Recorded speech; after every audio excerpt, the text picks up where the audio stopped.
Welcome to Bruce Hurwitz Presents Meet the Experts.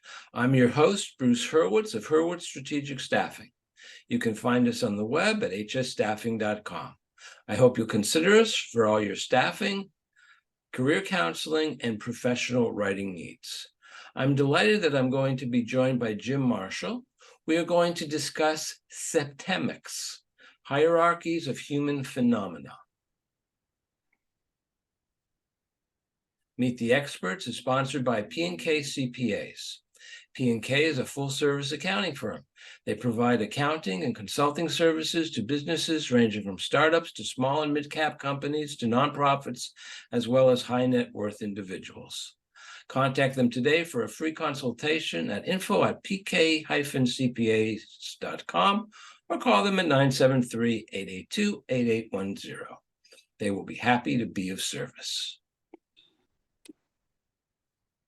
Jim, welcome to the show. Hi, Bruce. Good to see you. It is my pleasure. I want to do things a little differently with you. I want to begin by reading the introduction of the summary you wrote on Amazon for your book, Septemics. And because there's nothing worse than watching somebody read, I'm going to leave out the last few sentences. Okay. Isaac Asimov, in his famous Foundation trilogy, imagined a future in which a science of the mind could accurately predict human events. This work is a down payment on that promise. It comprises a revolutionary and elaborate system for accurately analyzing, assessing, predicting, and managing the behaviors and characteristics of groups and individuals. It's a textbook about a new philosophical science called Septemics, which consists of 35 scales, each of which delineates the exact sequence and patterns in which human beings actually behave and manifest in various contexts. Each of these scales describes an axis upon which individuals and/or groups advance or decline. So with that, in the application you sent, you classified yourself as the inventor of Septemics. Now, usually when someone comes up with a new science, in this case, a new philosophical science, they're not the inventor, they're the discoverer.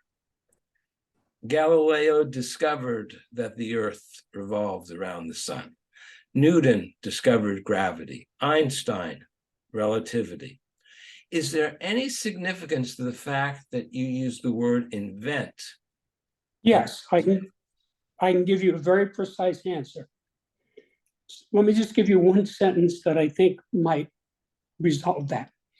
I am the discoverer of hitherto unknown natural phenomena, which greatly aid in the understanding of people, from which I constructed a revolutionary practical philosophic system called Septemics and published it in the book, Septemics, Hierarchies of Human Phenomena.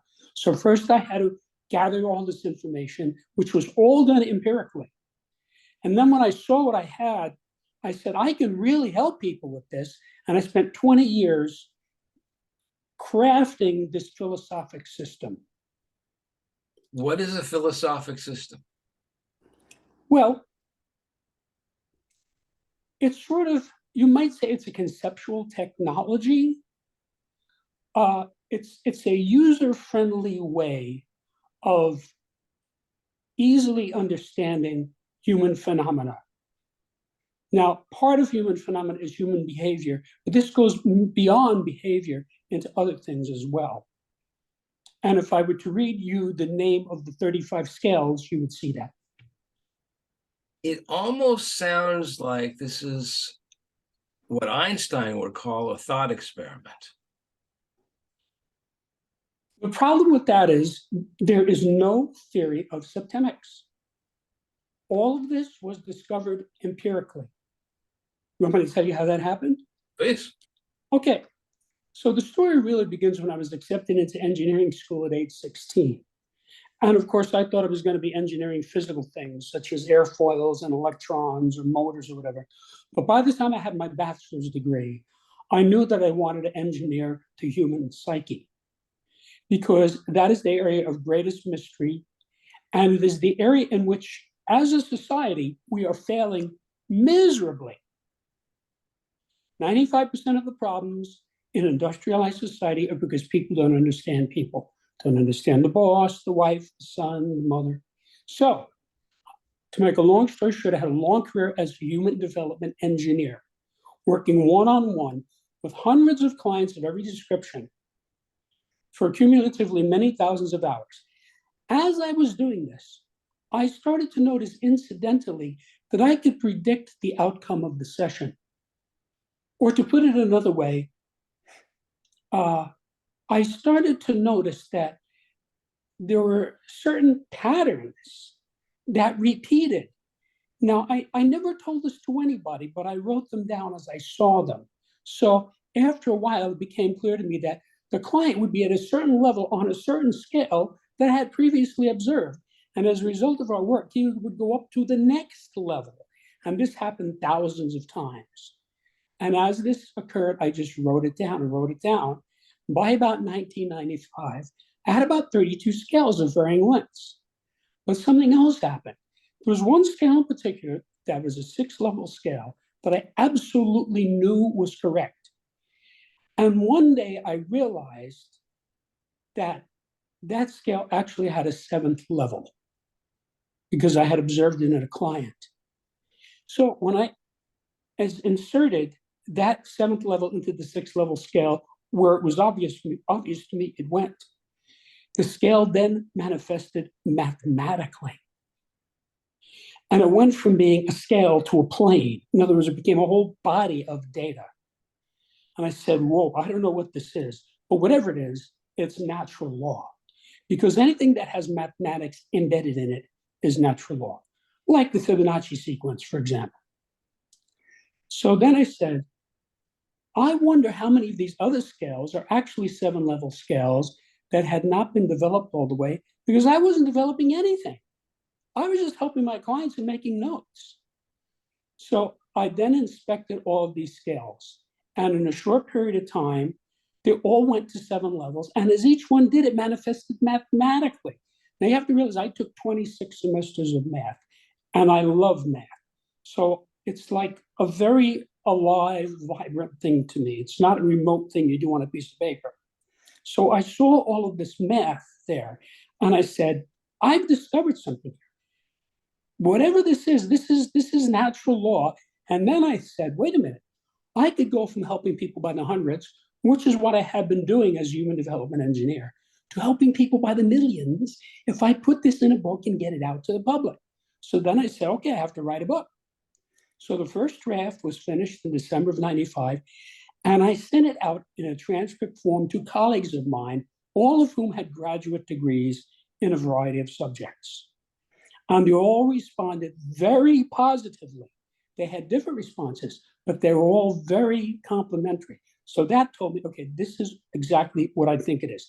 It's a new subject that can really help people. So I spent the next 25 years of my life writing this book. Because as I said, I had to discover the data. Then I had to use the data to craft a workable system. You have to realize, as an engineer, I'm only interested in results and facts. I'm not impressed by opinions or beliefs. To engineering, they are irrelevant. So I spent 20 years crafting this to a point where it was foolproof. Everything dovetailed, everything fit with everything else. And as this was going on, I was sending it out to people and getting feedback all during this. See? So the most time-consuming part of this was expressing this in a way that would make sense to the average reader. So I can absolutely guarantee, just from observing you, you would have no trouble understanding this book. You would read it and say, oh, I see, yeah. So that's sort of how this came about. Now, several people have asked me, what book is your book like? And having gone to school for 28 years, I have to tell them in all candor, I don't think there's ever been a book like this before. But every one of these 35 scales is expressed in what you could call a table or a spreadsheet. And each of those is similar to the periodic table of elements.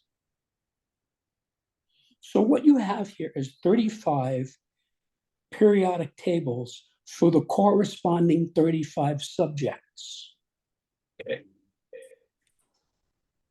You said that you discovered a natural law. What is the natural law that you discovered? Well, basically, Septemics is a philosophical science based on the fact that many phenomena related to human beings occur in a sequence of 7 levels. Literally, the word septemics means of or pertaining to 7. So septemics comprises a collection of scales or sequences, each of which breaks down various human phenomena into a hierarchy of 7 steps. And this is extremely useful because you can take any human being, can take any problem, situation, dilemma, difficulty, and analyze it using one or more of these scales, and therefore get a grip on what's going on. So it improves your insight into what is happening here. These scales just exist, like the Fibonacci numbers. They just exist. Or the Newton's 3 laws of motion.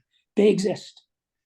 And I just happen to, because of my polymathic background in my career, I was able to see this and develop it. I like the word polymath. I had never heard it before until I read Walter Isaacson's biography of Da Vinci. Uh-huh. I learned what a polymath is. Yes. And I would not be so obnoxious as to compare myself to Da Vinci. There are a lot of books on a lot of subjects, but I'm a little itsy-bitsy polymath. When someone contacts me, happened today, and tells me that they can't get a job, that they're getting interviews, they can't get the job, I already know that they're going to tell me that it is because of, let's call it a minority status. They're being discriminated against because of their age, their race, their religion, their gender, whatever. I know that is going to happen. That is based on, dear Lord, going on 20 years of doing this. It would appear that a good part of Septemics is the ability to predict the future. Am I correct? I wouldn't put it that way. That's a little too abstract. I would say it's the ability to predict what groups and individuals are going to do. How is that not predicting the future? Well, predicting the future could go into I don't mean supernovas and no. what's going to happen to the universe, and the I future of mankind. This is very specific. Yeah. And because of that, it's very useful. Now, are there certain behaviors that if you see, such as when I have someone who is clearly in a protected class, who comes to me and says they're not getting job offers, I know, as I said, that they're going to tell me the default is always discrimination. Mm-hmm. Is there some behavior that you've discovered that will lead to certain results? Well, there's actually 2 sections to what you're asking me. This book is replete with data that allow you to analyze, understand, predict, and manage human phenomena. That is what the book consists of. And I've been watching people use this now for 27 and a half years. It's not hard to get, and it's not hard to use. As far as this whole business about people being discriminated against, that's sort of out of my bailiwick, No, it's not that they're being discriminated against. It's that they believe they're being discriminated. Okay. Well, the whole point of this book is you take a specific scale and you analyze your situation against that scale. Now, if you've picked the right scale, you shouldn't have too much difficulty doing that. Then you find your level on that scale. And when you find your level, you will have a realization. That's one of the ways you know you found the correct level. You'll say, oh, now I see what's going on here. And then you move yourself up to the next level, because I have solved the gradient problem that has bedeviled mankind for at least 6,000 years. These 7 levels are the gradients for the corresponding 35 areas. What are the 7 levels? Well, that varies from scale to scale. Oh. Every scale is unique. It would make more sense to tell you what the 35 scales are, because then you would see the subject matter and just realize that each of them has a spectrum of 7 manifestations. And I got them in the right order and sequence and delineated it so you really can understand what it is. Now, as you said, as an engineer, you deal with facts, you deal with numbers, you don't deal with beliefs. There's a scale that's kind of important that is based on belief. And that's the scale in hospitals, nursing homes, medical facilities of pain. And hopefully you've never had to be asked this question, but they show you a strip of paper with 1 to 10. One has a smiley face, one has a very frowny face. Where are you on the scale? And people guess. They say, well, it's not that bad. It's only a 2 or a 3. Right. Or somebody says it's a 10. And if we can go to 11, let's go to 11. That sends the message. It's not scientific. Right. It's totally belief, because my dentist always pays me a compliment. He says, you take pain very well. And somebody else doesn't. So when I say that I'm a 10, I'm a 10. Somebody else who I would consider, if I had their pain, as a 2 or a 3, would say they're a 10. Right. Doesn't mean that I'm a stronger person they are, a better person, or anything like that. It's just that the way I'm built, I can take more than they can. How does that fit in to your, I don't know what to call it, your thesis, your philosophy? I don't want to use the word philosophy because you're an engineer and you'll be insulted.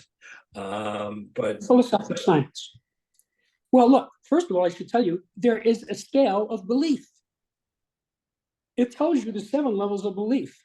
So I have analyzed that subject. Everybody is at some level on every scale. And the data is just sitting there waiting for you to use it. Now, you can ignore this data, but ignoring this data is just like ignoring the signage on the road when you drive your car. You've got stop signage, no left turn, no U-turn, all kinds of signage, double line. You can't ignore that. Terrible things can happen if you ignore that signage. That is what this book is like. I am telling you where the edge of the road is across 35 axes. So as far as belief, you have to understand that these scales exist the way the 3 laws of motion exist, the way the periodic table exists. And they were discovered the same way. I've studied all these scientists. I know what they went through, how they figured out these things. It was the same process. I saw it, okay? And it corresponds perfectly to the phenomena that I see right in front of me. I mean, the phenomena that I saw is what got me into this. I wasn't looking for this. So none of this is about belief in the sense that these scales are correct, and I know they're correct. They are correct the way the Pythagorean theorem is correct. You wrote, and I didn't read it, this book would generally fit into the literary category of psychological philosophy. I just noticed that because I was going to ask you, and I was trying to figure out a way to ask it that I wouldn't appear to be a jackass. So hopefully I will succeed. If you were to receive a Nobel Prize for this work, what would it be First of all, I am absolutely certain that will not happen. in? If it Second, does, I'm your +1 to the ceremony. secondly, this is an entirely new subject. Okay?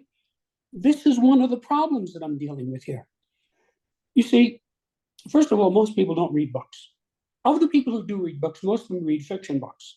Of the ones who read nonfiction books, the vast majority of them are in a niche, meaning mathematicians read mathematics books, psychologists read psychology books, historians read history books, right? This book does not fit into any of those pre-existing niches. I tried for many years to find the niche. It doesn't exist. It can't be done. It is a separate subject that I happened upon. So put it down, if I remember correctly, in Amazon under the category of philosophy. So yes, why did you? Now I know why you had to make the compromise. They give you a list. I've had to deal that's right. with it myself, and you have no choice. You have to That's right. one, and then there are subsections, and maybe you'll get lucky. Right. Not always. That's right. Why were you not happy if you weren't?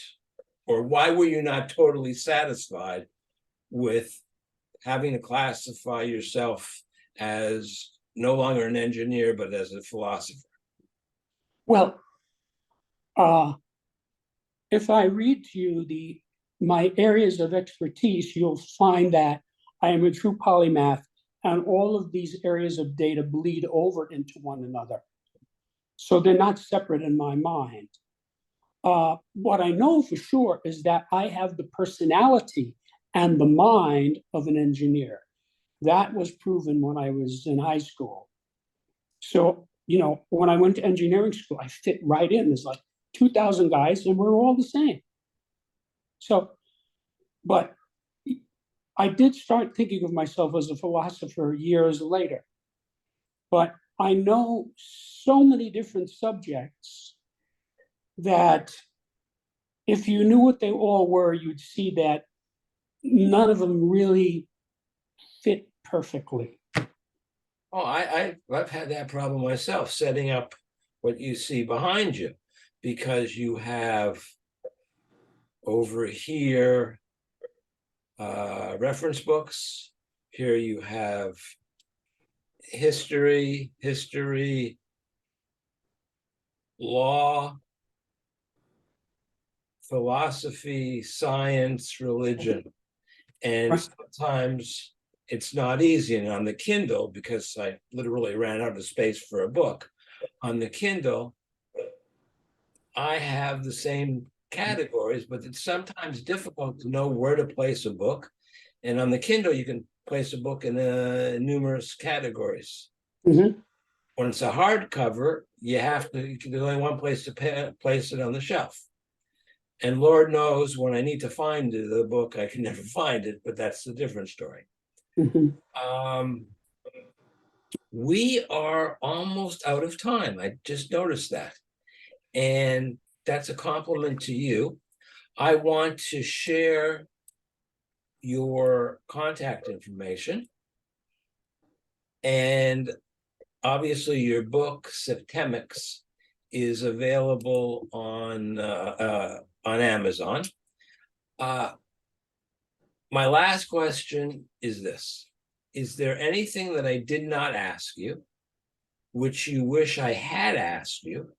And if I had asked you, what would you have said? Well, let me just give you one sentence that I think will give you what you're looking for here. The data in this book are vital for every human being and can help you to achieve your goals faster and easier by explaining what might otherwise seem to be inexplicable or random. So you don't believe that in the universe things are random? Oh, there are things that are random, but the septemic data is not. I mean, the data that this book conveys is very specific and explicit and conveyed in a precise way with the same kind of precision that you would get if you read a chemistry book, a physics book, a biology book. But I'm not saying it covers everything in the universe. I am saying it dramatically improves your understanding of human phenomena. Jim, I thank you. This has been one of the more interesting interviews that I've had the pleasure of conducting, and I thank you profusely. Thanks, Bruce. It was a pleasure talking to you. I'm Bruce Hurwitz. Thank you for watching, and as always, please stay focused on success.